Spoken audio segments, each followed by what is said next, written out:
자, 새정치민주연합이 내분 해결, 나아갈 길을 위해서 워크숍까지 1박 2일로 열었습니다. 보시는 것처럼 주승용 최고위원, 전 최고위원이죠. 정청래 전 최고위원이 만나서 화해를 했습니다. 그래서 공갈 발언이 어느 정도 좀 이제 수그러드는 건가 싶었는데 문재인 대표와 지난 경선에서 다퉜던 박지원 의원이 도대체 이런 토론은 뭐하러 하느냐라고 반발을 했습니다. 박지원 의원이 불편한 심기를 드러난 이유는 뭘까요? 일단 어제 잠깐 그러니까 우리가 이제 일반화된 말이 끝장 토론이란 말 요즘 많이 쓰지 않습니까? 그렇죠. 이게 사실은 이제 그 과거 열린우리당 시절에 지금의 야당에서 처음 만들어진 말 중에 하나거든요. 네. 그런데 이제 박지원 의원 같은 경우는 끝장 토론이 필요하지 않느냐. 허심탄회하게 당이 분당이 위에 있는데 왜 발언에 제한을 주고 요식행위식으로 하느냐라고 네. 해서 회의 도중에 나왔다 그래가지고 어제 1박 2일간의 워크숍에서는 또 지금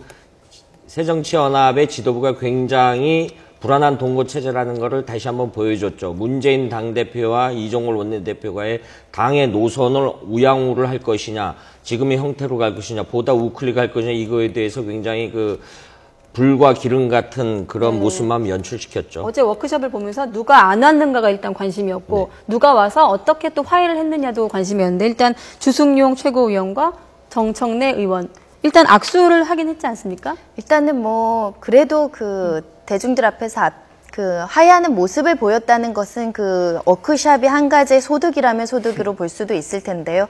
아무튼 두 분이서 굉장히 치열하게 다투시는 모습을 보이다가 이제 악수하면서 서로 화기애애한 모습을 보이니까 결국 워크숍의 어떤 가장 중요한 테마는 단결과 화합이었습니다. 단결의 가장 중요한 거는 계파 간의 갈등, 사실 계파 간의 갈등의 정점에 있는 김한길, 안철수 의원이 오시지 않은 아쉬움은 있지만 그래도 정청래 의원과 주승용 의원이 서로 화해했다는 모습을 보여준 거는 조금 봉합된 모습으로는 좀 긍정적으로 평가해 드릴 수 있을 것 같습니다. 연출일 가능성이 큰데 이 조를 나눠서 토론했는데 지금 주승용 최고위원과 정청래 최고위원을 같은 팀 바로 옆자리에 배석하고 또 끝나고 이제 문재인 대표가 세 사람 이렇게 악수도 하고 언론에 인터뷰도 하고 그랬는데 또 기자들이 예민한 질문하니까 그만하자고 이렇게 물리쳤다고 하는데 글쎄요, 이게 진정한 의미의 화해 또 갈등 봉합이라고 보아야 될지 조금 의구심이 듭니다.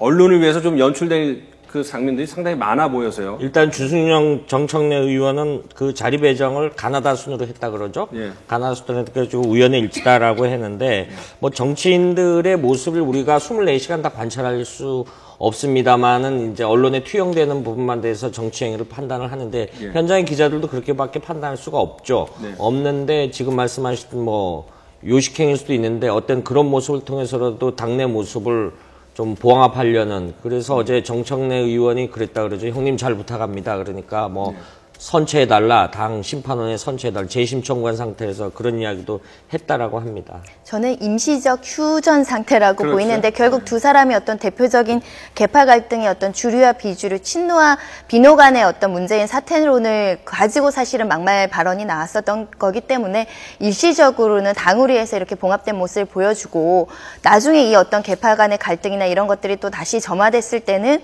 두 분이 또 어떻게 갈라질지는 추후에 지켜볼 문제인 것 같습니다.